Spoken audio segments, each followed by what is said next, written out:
पास है light operated switch. इसमें क्या है भाई, in the circuit figure below the LDR is a part of potential divider. ठीक है भाई, आपने क्या किया भाई, ये पोटेंशियल डिवाइडर बनाया हुआ था पहले, सिंपल पोटेंशियल डिवाइडर, तो उसमें रियोस्टेट था, अब यहाँ पे एलडीआर भी डाल दिए। अब क्या हो रहा है, ये light operated switch using transistor. पहले लाइट ऑपरेटेड स्विच था यूजिंग एलडीआर ओनली सुफियान, अब लाइट ऑपरेटेड स्विच है यूजिंग ट्रांजिस्टर। ठीक है, फर्क है दोनों में। ऊपर भी लाइट ऑपरेटेड स्विच था, तो आपको कहा था lamp comes on when the LDR is shielded, यानी कि उसको कवर कर लिया किसी चीज से, due to more of battery PD being dropped across the increase resistance of LDR. आपने कहा कि भाई यहाँ पे अगर मैं इसको कवर कर लूँ तो इसकी लाइट कम हो जाएगी, एलडीआर में पढ़ने की लाइट कम हो जाएगी, तो एलडीआर की रेजिस्टेंस क्या हो जाएगी, ज्यादा। भाई लाइट डार्कनेस हो गई ना, रेजिस्टेंस हो गई ज्यादा, इसका वोल्टेज हो गया ज्यादा। जब इसका वोल्टेज ज्यादा होगा तो इसमें से करंट गुजरेगा, ये ऑन करा देगा ट्रांजिस्टर को। तो इधर से क्या होगा, ये वोल्टेज 6 वोल्ट आ रही है यहाँ से बैटरी से, ये 6 वोल्ट यहाँ से यहाँ अप्लाई होंगे, यहाँ से करंट इस लैम्प से गुजर जाएगा कलेक्टर से मीटर तक। तो इस केस में क्या होगा, अगर आप इसको शील्ड कर दोगे तो ये ऑन हो जाएगा, सर्किट ऑन हो जाएगा, तो ये लैंप ऑन हो जाएगी। उल्टा काम, इसको आप खोल दोगे, इस पर लाइट पड़ी रेजिस्टेंस कम हो जाएगी, रेजिस्टेंस कम होगी, इसका वोल्टेज कम हो जाएगा, वोल्टेज कम होगा तो बेस में करंट नहीं गुजरेगा, तो बेस में करंट नहीं गुजरेगा तो कलेक्टर से करंट नहीं गुजरेगा, कलेक्टर करंट नहीं गुजरेगा तो ये लाइट ऑन ही नहीं होगी। फर्क ये है कि भाई यहाँ कंट्रोल कर पा रहे हो ना, वहां पर तो सिचुएशन एक बार लगा दिया लैंप, वो अपना काम करती रहेगी, इधर तो कम ज्यादा करते रहोगे, कंट्रोल होता रहेगा। ठीक है, तो आपने कहा कि भाई the lamps come on when the LDR is shielded. ठीक है भाई, एलडीआर आपने शील्ड कर दी, डार्कनेस हो गई, high voltage high resistance high current, तो यहाँ से करंट गुजरेगा, लैंप ऑन हो जाएगा। ठीक है, अब क्या कहते हैं आप, if the base emitter PD VB increase as does the base current also collector current, सारी बात जो मैंने बताई सब लिखी हुई है, तो लैंप टर्न्स ऑन। ठीक है, फिर क्या कहते हैं, LDR and R R interchange, अब ऊपर नीचे कर दी, अब इंटरचेंज कर दिया, तो lamp goes off in the dark, अब उल्टा होगा, है ना। अब डार्कनेस में क्या होगा, यहाँ का इंक्रीज हो जाएगा वोल्टेज, क्योंकि आपने एलडीआर ऊपर ले गए हो। अब डार्कनेस होगी तो यहाँ पर रेजिस्टेंस और वोल्टेज बढ़ जाएंगे, तो यहाँ बढ़ जाएंगे तो अल्टीमेटली नीचे के कम हो जाएंगे। तो नीचे वाले से बेस करता है ना, हम नीचे पोजीशन ही हमने चेंज कर दी, पहले इसका वोल्टेज ज्यादा था, हमने इसको ऊपर ले गए, तो इसका वोल्टेज ज्यादा ऊपर चला गया और नीचे ऊपर और नीचे आ गया, तो नीचे वोल्टेज कम हो जाएंगे, तो ये ऑन नहीं होगा। तो अगर ये सिचुएशन मैं रिवर्स कर दूं, स्वैप कर दूं रेजिस्टर्स को, तो डार्कनेस के केस में ही ये ट्रांजिस्टर ऑन नहीं होगा। तो अब मुझे देखना है कि मेरा आउटपुट क्या है, लाइट डार्कनेस में ऑन करानी है लैम्प या लाइट ब्राइटनेस में ऑन करवानी है। नीचे वाले से जाता है, ये टर्मिनल है ना, ये वी बी, ये वी ई, तो वी बी ई टर्मिनल से जाएगा ना वोल्टेज तो बेस के अंदर, वी बी ई टर्मिनल से आई बी फ्लो कर रहा है ना। ठीक है, अब आपको कह रहे हैं भाई टेम्परेचर ऑपरेटेड स्विच, अब टेम्परेचर इसी तरह थर्मिस्टर लगा दो। क्या हो रहा है भाई, यहाँ पर आपने आपने यहाँ पर थर्मिस्टर लगा दिया, थर्मिस्टर में क्या होगा, थर्मिस्टर के अंदर जब हीट ज्यादा होगी तो रेजिस्टेंस कम हो जाएगी, रेजिस्टेंस कम होगी तो वोल्टेज कम हो जाएगा, तो नीचे का वोल्टेज बढ़ जाएगा, तो यहाँ पर क्या हो जाएगा, बेस करंट बढ़ जाएगा, बेस करंट बढ़ेगा तो क्या होगा, यहाँ पर 6 वोल्ट की बैटरी से करंट फ्लो होगा, ये फ्लो होके रिले की कॉइल में आ जाएगा, रिले कॉइल में अगर रिले कॉन्टेक्ट को मेक करवा देगा, मेक करवाएगा तो सारा करंट कहाँ से चला जाएगा, इस वाली पाथ से, और ये बजर को ऑपरेट करवा देगा।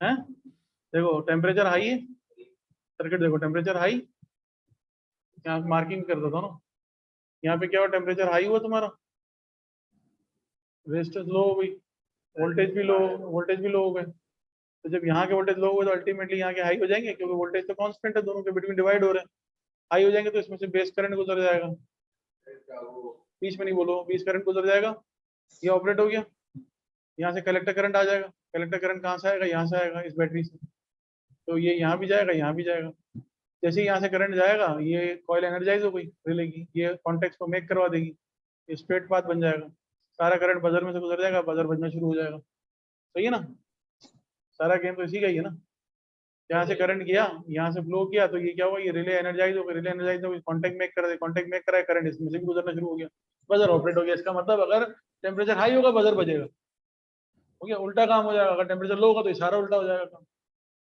ठीक है भाई, क्लियर है।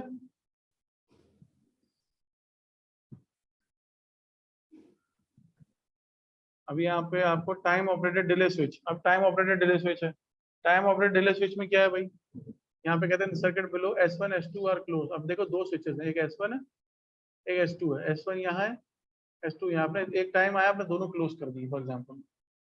अभी अलग अलग किस्म के सेंसर्स नहीं, आपने S1 भी क्लोज कर दिया स्ट्रेट हो गया, S2 भी क्लोज कर दिया स्ट्रेट हो गया। अब क्या हुआ, जब आपने S1 क्लोज किया तो हो ये रहा है कि यहाँ से करंट फ्लो करेगा, आपके रिले एनर्जाइज होगी, ठीक है, रिले एनर्जाइज होगी, ये कॉन्टेक्ट मेक हो जाएंगे। तो असल में तो बल्ब जलना चाहिए आपको, लेकिन हो ये रहा है कि बल्ब नहीं जल रहा। वजह क्या है कि करंट यहाँ से भी जा रहा है, यहाँ से भी जा रहा है, यहाँ से भी जा रहा है, और यहाँ पर ये शॉर्ट हो गया है, देख रहे हो। S2 जो आपने क्लोज किया है, तो यहाँ पे कोई रेजिस्टर नहीं है। अभी तुम बात करते हो रेजिस्टर क्यों लगाते हो, रेजिस्टर लगाते हैं ताकि हम कंट्रोल कर सके करंट को। लेकिन जब शॉर्ट सर्किट आ गया तो सारी ब्रांचेस फेल हो गई, यहाँ से कहीं से करंट नहीं जाएगा, सारा करंट यहाँ से निकलेगा और डायरेक्टली यहाँ से होते हुए यहाँ घुस जाएगा, कहीं भी नहीं जाएगा। जी, रजिस्टर रेजिस्टेंस हमें पाथ देता है कि अच्छा यहाँ थोड़ा दे दो, थोड़ा यहाँ दे दो, थोड़ा यहाँ दे दो, ताकि डिफरेंस आता रहे ना। वहां से ज्यादा करंट जाएगा, प्रोपोर्शन हाई हो जाएगा, लेकिन जाएगा सब में ना। अगर आपने शॉर्ट लगा दिया, शॉर्ट का मतलब जीरो रेजिस्टेंस, तो इनफाइनाइट करंट चला जाएगा, तो ये बीच के सब फेल हो जाएंगे, कहीं से करंट नहीं जाएगा। समझ लो, शॉर्ट सर्किट में यही तो होता है। आग क्यों लगती है, घर के पूरे सर्किट में से करंट नहीं जाता, एक तार में से चला जाता है। वो तार की रेजिस्टेंस इतनी एब्जॉर्बेशन क्वालिटी नहीं होती, तो उसका पहले रबड़ जलता है, फिर उसका तार जलता है, फिर वो घर को आग लगा जाता है। शॉर्ट सर्किट इससे नुकसान, शॉर्ट सर्किट में इनफाइनाइट करंट चला जाता है। समझ गए बात को। अब क्या हुआ, अब आपने S2 को ओपन कर दिया, जब आपने S2 को ओपन कर दिया तो अब शॉर्ट नहीं बन रहा। अब क्या हो रहा है, अब आप देख रहे हो कि यहाँ से करंट गुजरा, इसने क्या किया, इसने आपके रिले को एनर्जाइज करवाया, कॉइल को कॉन्टेक्ट एनर्जाइज करवाए। आपने कहा भाई ये मेक हो गए कॉन्टेक्ट, ये मेक हुए, इसमें से करंट कलेक्टर से गुजरा, कलेक्टर करंट यहाँ से इमीटर तक पहुंचा, इसके अगेंस्ट लैम्प था, इसको पोटेंशियल मिला, ये ऑन हो गया। लेकिन इस तरह तो नहीं होना चाहिए, ये तो बहुत सिंपल हो जाएगा। हम तो ये देखेंगे IB आ भी रहा है कि नहीं आ रहा, बेस करंट से है। तो बेस करंट को देखते हैं, बेस करंट कहाँ से आ रहा है भाई, इसके अगेंस्ट आ रहा है। इसके अगेंस्ट कैसे आ रहा है, जब आपने इसको ऑपरेट करा, उसको पढ़ते हैं। S1 S2 are closed, the lamp is on and the transistor off, ठीक है, because the base emitter PD is zero। ठीक है भाई, बेस एमिटर PD जो है वो ये वाला, ये जीरो है, क्यों, सारा करंट तो यहाँ से गुजर गया, ठीक है, due to short circuiting of S2। ठीक है, अब S2 ओपन कर दिया S2 मैंने। अब क्या हो रहा है, कैपेसिटर स्टार्ट टू चार्ज। अब S2 ओपन है तो जो करंट जाएगा यहाँ से, वो अब यहाँ नहीं जाएगा, वो अब C में चला जाएगा। C क्या आपका कैपेसिटर है, 1000 माइक्रोफैराड का कैपेसिटर, ये चार्ज हो रहा है। जितनी देर इसमें करंट जा रहा है ये चार्ज हो रहा है, स्टोर कर रहा है charges, starts to charge through R and after a certain time the base emitter PD exceeds। अब क्या होगा, एक वक्त ये चार्ज करता रहेगा, ट्रांजिस्टर ऑफ है भी। जब ये फुल चार्ज हो जाएगा ना, तो इसका पोटेंशियल 0.6 से बढ़ जाएगा, अब ये डिस्चार्ज हो जाएगा। अब ये डिस्चार्ज होना शुरू होगा और बेस एमिटर PD देना शुरू करेगा, तो बेस का करंट बढ़ जाएगा। अब आपका ट्रांजिस्टर ऑन हो गया। अब ट्रांजिस्टर ऑन होगा तो ये अपने अंदर से किसको अलाउ करेगा, रिले रिले के कॉइल से करंट अलाउ करेगा, रिले कॉन्टैक्ट मीट होंगे और लैंप ऑन हो जाएगा। इससे पहले क्या हो रहा था, इससे पहले क्योंकि बेस का करंट कम था, तो जो भी यहाँ से करंट आ रहा था ना, वो सारा करंट इस रजिस्टर से जा रहा था। इनिशियली क्या था, इसमें से जा रहा था, इसने चार्ज किया। अब एक टाइम आया ना चार्जिंग का, for example 5 second 10 second charge हुआ, उसके बाद ये ऑपरेट हुआ। तो ये क्या हुआ, ये टाइम ऑपरेटेड डिले स्विच हुआ कि यार इस चीज होने के बाद इतनी देर बाद इसको ऑन कर दिया। कैपेसिटर डिपेंड करता है, कैपेसिटर का चार्जिंग टाइम होता है, इसको टॉ कहते हैं। उसकी वैल्यू होती है टॉ इक्वल्स टू RC। ये कभी कभार पूछ लेता है एग्जाम में, tau equals to RC। Tau tau टेरा टी है, टॉ है, tau equal to RC। R मतलब जिस रेजिस्टर से करंट होके कैपेसिटर के अंदर आ रहा है, जिस रेजिस्टर से आ रहा है उस रेजिस्टर की वैल्यू और कैपेसिटर की अपनी कैपेसिटेंस। तो यहाँ पर आपके पास टॉ क्या हो जाएगा, यहाँ पे आपका टॉ हो जाएगा 10 किलो ओम, यानी कि 10 × 10⁻³ इंटू कैपेसिटेंस कितनी है 1000 माइक्रोफैरेड, यानी कि -6। हाँ फैरेड इसका यूनिट है ना। तो 10⁻³ इंटू 1000⁻⁻6 मल्टीप्लाई करो जरा, क्या बनता है कैपेसिटेंस।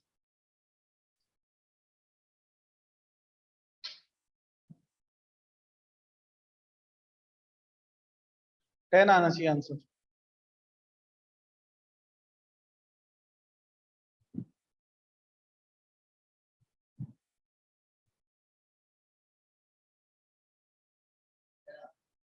यानी कि 10 सेकंड आपका डिले है यहाँ पर, इस सर्किट में 10 सेकंड के बाद जो है ना आपका ट्रांजिस्टर ऑन होगा तो वो लैंप 10 सेकंड बाद ऑन करवाएगा। सी कैपेसिटेंस है, कैपेसिटर की अपनी कैपेसिटेंस है, रेजिस्टर की रेजिस्टेंस होती है, टाइम टाइम है ना, और टॉ जो है वो टाइम है ना। ठीक है भाई, क्लियर है ये बात? अच्छा भाई, अब आता है इलेक्ट्रॉनिक सर्किट की एक मेजर डायग्राम बता दिया आपको, जो जो हमने अभी तक पढ़ा है। थर्मल सेंसर है, टेम्परेचर सेंसर, ट्रांजिस्टर स्विच है, फिर सिग्नल लैंप है। काम ये होता है कि वो लैंप को सिग्नल कराना पड़ता है या बजर बजवाना पड़ता है, कुछ और। ठीक है, ये टेम्परेचर में सिग्नल लैंप की जगह आप लिख देना सिग्नल बजर। और यहाँ पर क्या है, लाइट सेंसर है, ट्रांजिस्टर स्विच है, सिग्नल लैंप है। ठीक है, कोई ना कोई सिग्नल, मोटी मोटी डायग्राम बना दी कि होता क्या है बेसिकली। सेंसर आता है, सेंसर ट्रांजिस्टर को ऑन करवाता है, ट्रांजिस्टर जो है वो फिर आगे डिवाइस को ऑन करवाता है। सही है, क्लियर है? अब रिलेज के बारे में हमने बहुत कुछ डिस्कस कर लिया है, मोटा मोटा बताया था, उसको पढ़ लेना कि रिले में क्या होता है। आपने इनपुट पे सिग्नल दिया, ये कॉइल एनर्जाइज होगी, कॉइल एनर्जाइज होने से क्या होगा, यहाँ पर इसकी मैग्नेटिक फील्ड आएगी, यहाँ के कॉन्टेक्ट को अट्रैक्ट करेगा, ये मेक हो जाएंगे, ये मेक हो जाएंगे तो डिवाइस जो कनेक्टेड होगी सप्लाई से वो ऑपरेट हो जाएगी। देखो मैंने क्या कहा था, रिले के आगे जो है वो सप्लाई होगी, करंट आ रहा होगा किसी मेन से, ये सिर्फ उनको कनेक्ट कराने का काम करेगा। समझो यहाँ फ्रिज लगा हुआ है, फ्रिज के साथ इलेक्ट्रिसिटी लगी हुई है, लेकिन ये रिले ने ओपन कराया हुआ है, तो यहाँ छोटा सा सर्किट, इसको 5 वोल्ट का सर्किट ऑपरेट करवाएगा, ये मेक कर देगा। अब ये क्या होगा, ये 1000 वोल्ट का फ्रिज चला देगा। ठीक है, अब इसकी एक छोटी सी एग्जांपल है। आपको कह रहे हैं सर्किट है, इसमें क्या हो रहा है, यहाँ इंडिया लगा हुआ है, यहाँ कॉइल लगा हुआ है। ठीक है, ये अधूरा सर्किट है, बोले सर्किट बनाओ ऐसे कि ये पूरा बजर के साथ कनेक्ट हो जाए, बजर बजना शुरू हो जाए। ऐसा करो, ये रिले के कॉन्टेक्ट्स हैं और ये बजर है। तो अगर इसको मैं देखूं तो इसमें क्या कनेक्शन करूंगा, जैसे बजर को सबसे पहले तो मैं ग्राउंड कर दूंगा, एक एक पॉइंट तो उसका नीचे आ जाएगा ना ग्राउंड का। ठीक है, यहाँ तक, सॉरी,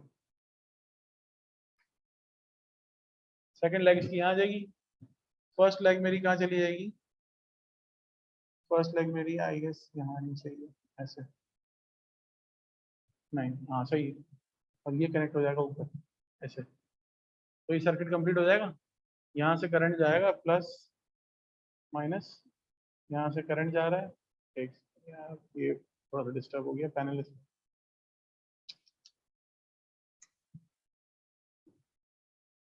होल्ड ऑन।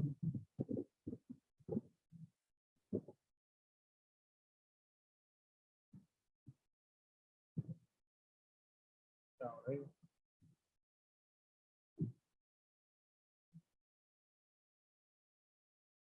देखो भाई, आपको क्या करना है, यहाँ पर आते हैं, इसको आपने यहाँ से ड्रॉ किया,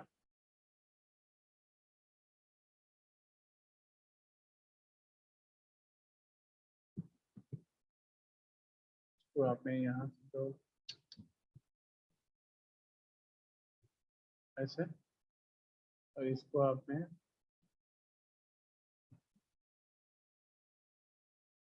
और ये मेक करवा दिया। ठीक है, तो आपके भाई यहाँ से करंट जा रहा होगा, ये करंट इसमें आएगा, ये रिले के कॉन्टेक्ट मेक हो जाएंगे, फिर ये बजर में जाएगा और बजर वापस ग्राउंड हो जाएगा। ठीक है, क्लियर है? नहीं, तो छोटा सा सर्किट है ना, ये ट्रांजिस्टर वाला सर्किट ही नहीं है, सिर्फ रिले का सर्किट है ये। कराऊंगा, टेंशन मत लो, आज कराऊंगा। तो यहाँ पर क्या हुआ भाई, आपने देख लिया ऐसे, इसकी यहाँ से करंट जा रहा है, ये एक लेग यहाँ पर है, दूसरी लेग बजर में, और बजर की दूसरी लेग ग्राउंड हो गई। ठीक है, जैसे करंट आएगा लेग मीट कर जाएगी, इसमें से करंट चला जाएगा, बजर ऑपरेट हो जाएगा। सही है, तो यहाँ पे इसके डिसीजन लिखे हुए हैं कि भाई लाइट हाई होगी तो बजर क्या होगा, लाइट लो होगी तो क्या होगा, हम बहुत बार पढ़ चुके हैं। अब हम अपना फाइनल जो है वो टॉपिक पढ़ते हैं, जो कि लॉजिक गेट्स है। लॉजिक गेट्स बेसिकली क्या होते हैं, आप लोग में किस किस ने लॉजिक गेट्स पढ़े या नहीं? Logic gate basically decision making के लिए काम आते हैं। ठीक है, जैसे कि फॉर एग्जांपल अगर हम यहाँ पर देखें, it might be useful to have an electronic circuit that would switch on a water pump on a hot sunny day. तो आप देखेंगे, आप लॉजिक दे देंगे कि टेम्परेचर हाई होना चाहिए और दिन की रोशनी होनी चाहिए, दोनों चीज एक साथ होंगी, तो एंड गेट हो जाएगा कि दोनों एक साथ होना चाहिए, हॉट सनी डे, हॉट भी होना चाहिए डे, डे भी होना चाहिए और हॉट भी होना चाहिए। तो डे के लिए लाइट, हॉट के लिए टेम्परेचर, दोनों होंगे, तो आप क्या करोगे, वाटर पंप ऑन करा दोगे। एंड है ना, और मैं दोनों में से कोई एक होना चाहिए, यहाँ पर एंड है। वो प्लस दिखाते हैं ना खाली, उसका सिंबल है। एंड गेट में दोनों कंडीशन मीट होनी चाहिए इनपुट में, तो आउटपुट हाई होगा। और में क्या है, कोई एक कंडीशन भी हाई होगी तो आउटपुट हाई हो जाएगा। तो यहाँ जो सिचुएशन है, होना हॉट सनी डे, तो सनी डे भी होना चाहिए और सनी भी होना चाहिए, हॉट भी होना चाहिए, डे भी होना चाहिए, तो टेम्परेचर भी हाई हो और लाइट भी हाई हो, तो एंड गेट बनेगा ना। दोनों हाई होंगे तो आउटपुट हाई आएगा। सीधा sound and alarm if the pilot light of a boiler went of, alarm on कर दो अगर पायलट लाइट वेंट ऑफ, यानी कि लाइट गई तो अलार्म ऑन, ये और गेट लग जाएगा। कोई एक चीज भी अगर ऑपरेट हो गई तो आंसर आना चाहिए। Sound and alarm if a burger step on a pressure pad और शोन इज टॉर्च। ठीक है भाई, अब क्या हुआ भाई, एक कोई लाइट आ गई या कहीं से पाँव लग गया, दोनों सूरत में अलार्म, कोई चोर आ रहा है आपके घर में, जंप किया उसने और हो गया, या तो वो जंप मारे तो आपको प्रेशर फील हो उसका, या तो वो लाइट मारे तो उसकी लाइट फील हो, तो दोनों में से ऑपरेट हो जाएगा। Switch a light on if it was a cloudy day, cloudy day तो लाइट कम या ज्यादा हो रही है। और any two add to binary simply binary numbers together, दो नंबर होने जरूरी है तो एंड होगा, एक नंबर होगा तो ऐड कैसे करोगे, तो यहाँ एंड हो जाएगा। Switch on a fan if the dark room door was shut and it was warm inside, यानी कि रूम डार्क भी होना चाहिए और अंदर गर्मी भी होनी चाहिए, तो एंड गेट है। हाँ बोलो। ये दिखाना होता है, ये मल्टीप्लाई नहीं होता, सिंबल होता है वो, एंड का सिंबल प्लस होता है, ठीक है, और का सिंबल प्लस होता है, एंड का सिंबल मल्टीप्लाई होता है। इसका मतलब ये थोड़ी कि मैथमेटिक मल्टीप्लाई कर दोगे, इसे सिंबल है, इसका मकसद समझो पहले। एंड आएगा ना, जो दो नंबर होने जरूरी है ना, एक नंबर होगा तो कहाँ से ऐड कराएगा। So logic gate is an electronic circuit that has one or more input signals and one output. So these signals are voltages that can be high, about 5 volt, and 0 volt. High का मतलब 5 volt होगा, low का मतलब 0 volt होगा. So logic gates are digital circuits and they can only have certain values of input and output, high or low. The output signal depends on the combination of signals at the inputs. ठीक है, अब क्या क्या combination होंगे, 6 type के हमारे पास logic gates हैं। And का सिंबल ये है, एंड में दोनों इनपुट्स अगर हाई होंगे ना तो ये आउटपुट हाई होगा, कोई एक भी लो होगा तो आउटपुट लो होगा, और दोनों लो होंगे तो आउटपुट लो होगा। तो यहाँ देख लो, 0 0 पे 0, 0 1 पे 0, 1 1 0 पे 0, सिर्फ दोनों हाई है तो आंसर हाई है। ठीक है, इसी तरह और में क्या है, और में उल्टा है, कोई एक भी हाई होगा तो आंसर हाई होगा, तो इसमें तीनों हाई है, 0 1 1 0 1 1, तीनों में 1 आ रहा है, क्योंकि एक कोई एक 1 है, दोनों 0 है तो आंसर 0 आ रहा है। ये नॉट गेट है, नॉट गेट की खाली एक इनपुट होता है, एक आउटपुट होता है, नॉट गेट को इन्वर्टर गेट कहते हैं। ठीक है, जो इनपुट दोगे उसका उल्टा आउटपुट पे आएगा। ठीक है, तो 0 पे 1 आएगा, 1 पे 0 आ जाएगा। फिर आता है NAND, NAND basically not and gate है, ठीक है ना, जो एंड का आउटपुट होगा उसका उल्टा नैंड का होगा, नहीं चलेगा। तो यहाँ पे क्या हो रहा है, यहाँ पे उल्टा है, यहाँ पर एंड में क्या होता था, एंड में सिर्फ आपके पास एक पॉइंट हाई होता था, यहाँ पर सिर्फ एक पॉइंट लो होगा, बाकी सब हाई होंगे, सही है। और में क्या था और में 3 हाई थे, एक लो था, यहाँ पे उल्टा है, यहाँ पे 3 लो हो जाएंगे, एक हाई हो जाएगा। ठीक है, तो ये सारी लॉजिक्स है। इसकी एग्जाम्पल है, एग्जाम्पल क्या है भाई, for safety Sufiyan, a car engine will not start unless the door is closed and the seat belt is fastened. दोनों दे दिए feature, and so which type of gate is this needed, and हाँ हाँ भाई, for engine to start both inputs condition must be met, this circuit is AND gate. A doorbell switches at the front door and back door of the house, दोनों side पे आपने bell दी हुई है, back door पे भी दी हुई है, front पे भी दी हुई है, तो और है, कोई एक भी दबाओगे तो बेल बज जाएगी। ठीक है, तो which type logic gate is here, the bell needs to be ring if either switch is pressed or both circuit is or. The following diagram shows the use of logic gate. The cassette recorder will only start recording if the record and play button both are pressed together. Recording जब करते हैं तो record और play दोनों एक साथ दबाने होते हैं, तो दोनों एक साथ दबाने होंगे तो एंड होगा, सही है ना, एक यहाँ से इनपुट एक यहाँ से, दोनों हाई होंगे तो आंसर हाई होगा। For most practical applications, combination of gates are needed. See next spread. Often each input sensor forms a parts of a potential divider and transistor switch, small current switch सब एक साथ मिल जाएंगे ना, logic gate भी आ जाएगा, transistor भी आ जाएगा, motor lamp switch सब आएंगे तो फिर प्ले करेंगे। ये होता है कंप्लीट, एक कंप्लीट लॉजिक सर्किट होता है। The diagram below shows how sensor logic gates can be used to control a security lamp. The sensor and gates have been connected so that if it is a dark, someone approaches, the lamp comes on automatically. ठीक है, कैसे पढ़ते हैं इसको, यहाँ कह रहे हैं ये देखो एक सर्किट है, the last gate cannot provide enough power for the lamp. ठीक है, so it switches on relay instead. This switch on a separate circuit with a lamp in it. ठीक है, relay को operate करा, relay ने separate circuit हो गया. To check the combination behave as intended, you can write a truth table for it. In this case, the light sensor's output is low. ठीक है, light sensor का output low है, for example 0 है.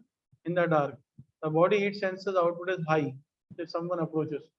आपको कह दिया कि भाई अगर डार्कनेस है तो लाइट सेंसर का इनपुट 0 होगा, और अगर कोई अप्रोच कर रहा है लैम्प को तो बॉडी सेंसर जो है वो हीट सेंसर जो है वो 1 होगा. The final output Q must be high for the lamp to come on. आपको कह रहे हैं कि भाई लैंप को ऑन होने के लिए फाइनल आउटपुट हाई होना चाहिए, यानी कि ये जो आउटपुट Q है ना ये हाई होना चाहिए. तो ये किस सूरत में हाई होगा भाई? ये उस सूरत में हाई होगा कि जब आपके पास क्या कहते हैं डार्कनेस भी हो, जब आपके पास बंदा अप्रोच भी कर रहा हो. तो डार्कनेस कब होगी? जब आपका आउटपुट लो होगा लाइट सेंसर में, है ना. तो आप यहाँ पे लिखना शुरू करो. आप लिखते हो कि भाई यहाँ 0, यहाँ 1, यहाँ 0 दिया, यहाँ 1 आ गया, यहाँ से ये 1 आ गया, एंड से दोनों 1 गए, आंसर 1 आ गया. हाँ, रात के टाइम पे ना, बिल्कुल. तो आंसर 1 आ गया. बस यार 10 मिनट. बिल्कुल ऐसे ही. क्लियर है? तो अब चलते हैं हम वर्क एग्जाम्पल पे. एक वर्क एग्जाम्पल दी हुई है आपको उसके रिलेटेड. यहाँ पे देखो, तुम भाई क्या करा रहे हो? पहले कुछ बुक करा रहे हो कुछ? अच्छा, बस कह दो. यहाँ पे construct a truth table for logic circuit shown here. यहाँ पे क्या हो रहा है? लॉजिक सर्किट पूरा दिया हुआ है. आपने यहाँ 0 डाला, यहाँ 0 डाला. इस 0 से क्या हुआ? ये उल्टा होके 1 हो गया. ये 0 यहाँ पे गया, दोनों 0 यहाँ ट्रांसफर हुए. ठीक है, ये 1 हो गया, इसके ऊपर 0 आ गया. ये एंड गेट है, दोनों का आंसर 1 0 से 0 आ जाएगा. ये 0 यहाँ फीड हो गया नैंड में. अब यहाँ आते हैं, यहाँ पर ये वाला 0 यहाँ ट्रांसफर हुआ है, यहाँ ऑलरेडी 1 आ रहा था ऊपर से, यहाँ कनेक्शन आ रहा है ऊपर से 1 1 0, इसका आंसर 1 हो जाएगा. यार और है ना ये. ठीक है, यहाँ 1 हो गया, 1 आ गया, यहाँ से 0 आ गया. नैंड में क्या हो? 1 0. एंड होता है तो 1 0 का आंसर 0 आता है. नैंड है तो 1 0 का आंसर 1 आया. सही है? क्लियर है? बहुत कम आते हैं और ऑप्शन में आते हैं. अच्छा, इसका आखिरी टॉपिक है पूरे कोर्स का, इसको खत्म करके हम फिर एंड करते हैं. ये है बाइस्टेबल सर्किट. बाइस्टेबल सर्किट क्या होते हैं? ये लॉजिक सर्किट्स ही होते हैं, लेकिन इनमें फर्क क्या होता है? फॉर एग्जांपल आपने कभी क्विज कंपटीशन में देखा होगा, कोई बजर दबाता है, जब तक होस्ट उस बजर को रीसेट ना करे तो उसकी लाइट जली रहती है. जैसे किसी को आंसर देना है, कंटेस्टेंट ने दबाया बजर, उसकी लाइट ऑन हो गई, तो होस्ट उसको दोबारा प्रेस करता है ताकि वो लाइट डिसेबल हो जाए. तो इस तरह के सर्किट्स को कहते हैं बाइस्टेबल सर्किट, जिसमें सर्किट को रीसेट करना पड़ता है ओरिजिनल पोजीशन में लाने के लिए. ठीक है, तो ये सारी कहानी इसकी पढ़ लेना, मैं इसका सर्किट समझाया था. Logic circuit. अब इसमें क्या हुआ देखो, ये नैंड गेट है, एक नैंड गेट है. आपने कहा भाई इसको पढ़ते हैं, ये पढ़ना जरूरी है. ठीक है, बाइस्टेबल सर्किट के अंदर एग्जांपल्स हैं, वो मैंने समझा दिया आपको. सच ए सर्किट में be made with 2 NAND gates. एक नैंड गेट ये, एक नैंड गेट ये. ठीक है, connected as shown in figure 1. अच्छा भाई, ये 2 नैंड गेट्स कनेक्ट हो गए. The two inputs are 2 simple push switches. एक स्विच ये है एस, इसको सेट कहते हैं. एक दूसरा आर है, इसको रीसेट कहते हैं. ठीक है, इनको पुश करने से ही सर्किट चलेगा. तो आपने कहा कि भाई the two inputs are simple two push switches. They will be low when the switch is pressed, but spring open to become high when the switch is released. ये जब दबे हुए होंगे तो लो होगा आउट इनपुट इसका. ये जब रिलीज होंगे तो इनको हाई कंसिडर किया जाएगा. ठीक है, ये इनकी लॉजिक है. ये लॉजिक होती है सर्किट में. अब आप अभी सर्किट देख लेना ना, क्या लगा, चैलेंज नहीं करो, अंडरस्टैंड करो पहले. अंडरस्टैंड के लिए तो अभी स्टार्ट कर रहे हैं ना भाई. सवाल शुरुआत में एंड कर दोगे क्या? We will call the input S as set and R as reset and the two outputs P and Q. ये सेट करने से इसका आउटपुट P आ गया, इसका आंसर यहाँ से Q आ गया. ठीक है, अब आप कह रहे हो initially suppose that P is low. P को आपने लो सपोज किया. फॉर एग्जांपल यहाँ पे देखा आपने कहा P लेट से लो है, P को आपने सपोज किया है इट इज लो. सही है, and Q is high. Initial आपके पास Q हाई है और P लो है. 0, हाँ बिल्कुल, 5 वोल्ट और 0 वोल्ट ऑन ऑफ. तो now if S is pressed, अब आपने S को प्रेस किया. ठीक है, तो the output becomes high, that output P becomes high. क्यों, जब आपने एस को प्रेस किया तो आपने क्या कर दिया, एस को 0 कर दिया एक तरह से, सही है। और आपके पास बी क्या है, बी है आउटपुट यहाँ से 1, क्यू बी से कनेक्टेड है तो ये 1 हो गया, ऐसे ही है भाई। आपने कहा मैंने स्विच एस को प्रेस किया, प्रेस करने से हमने पहले क्या बताया था, प्रेस करने से लो हो जाता है, प्रेस किया तो ये इनपुट 0 हो गया। और यहाँ पर इसका दूसरा इनपुट कहाँ से आ रहा है, ये दूसरा इनपुट आ रहा है क्यू से, क्यू 1 था, तो ये क्या हो गया 1 और 0। नैन गेट में 1 और 0 से आंसर 1 आता है मुझे, तो क्या हुआ इस कंडीशन में, ये अब 0 से 1 हो गया, पी जो है 1 हो गया। जैसे ही मैंने पुश किया ना प्रेस को, बटन को प्रेस किया, तो पहले जो पी 0 था अब वो पी 1 हो गया सर्किट की वजह से, ठीक है। तो आपने कहा कि भाई ये हुआ, तो इफ द प्रेस क्या कहते हैं, now if S is pressed the output P becomes high, हो गया ना हाई, देखो हमने देख लिया। अब कह रहा है and the output Q becomes low, output Q low क्यों हो जाएगा, क्योंकि ये इसका आउटपुट कनेक्टेड कहाँ पर है, यहाँ कनेक्टेड है, तो ये 1 है, ठीक है। और ये ऑलरेडी आर रिलीज है, आर रिलीज है तो आर भी 1 है, तो इसका आंसर 0 हो जाएगा 9 का। तो ये पहले जो 1 था क्यू, क्यू अब 0 हो गया, हाँ तो क्यू 0 हो गया, so the output q becomes low since c becomes 1, ठीक है भाई, c becomes 1, इसकी वजह से ये 1 और ये यहाँ से output 1, so the input b therefore be low। अब क्या हुआ, जो आपका ये लो हो गया, अब आप क्या कर रहे हैं भाई, आपने कहा releasing S and then pressing it again will not alter the output state, this can only be done by pressing R. क्यों, हमने कहा कि भाई आपने जो भी ये कहानी की है ना अभी, अब आप एस को रिलीज भी कर दोगे ना तब भी इसमें फर्क नहीं आएगा, क्यों, क्योंकि ऑलरेडी इसने ऑपरेट करवा दिया दूसरे वाले को। अब आप सिंपल इसको अगर सही करना है ना तो आप क्या करोगे, आप इसको प्रेस करोगे आर को, आर को अब आप पुश करोगे रिलीज कराने के लिए, तो ये क्या होगा, इसका ये 1 से 0 हो जाएगा, तो ये 1 0 से आंसर 1 हो जाएगा, ये आंसर फिर दोबारा 0 से हाई हो जाएगा 1, ये 1 जो है वो फिर ट्रांसफर होगा कहाँ पर, ये 1 हो गया ना, ये 1 यहाँ ट्रांसफर होगा, ये 1 0 से आंसर इसका चेंज होकर 0 से 1 से अब 0 हो गया दोबारा, तो दोबारा अपने ओरिजिनल पोजीशन पे चला जाएगा। ऐसे हमने रिलीज अब आया, रिलीज पूरे इनपुट को चेंज कराएगा, आउटपुट को चेंज कराएगा, फिर ऊपर वाले पे जाएगा, ऊपर वाला जो एस प्रेस करने से 1 हुआ था अब वो आर प्रेस करने से 0 हो जाएगा, ठीक है। तो इस तरह के सर्किट्स को क्या कहते हैं, बाई स्टेबल या ए स्टेबल सर्किट्स, ठीक है। कोई सवाल, तो यहाँ पर इसकी एक और एग्जांपल दी हुई है, इसको आपको रीड कर लीजिएगा सेट रीसेट को। यहाँ तक हमारा जो है वो ये वाला टॉपिक भी एंड होता है। अब हम जब भी क्लासेस होंगी नेक्स्ट वीक हम पास कोर्स करेंगे, ठीक है। चलें, अल्लाह हाफ़िज़।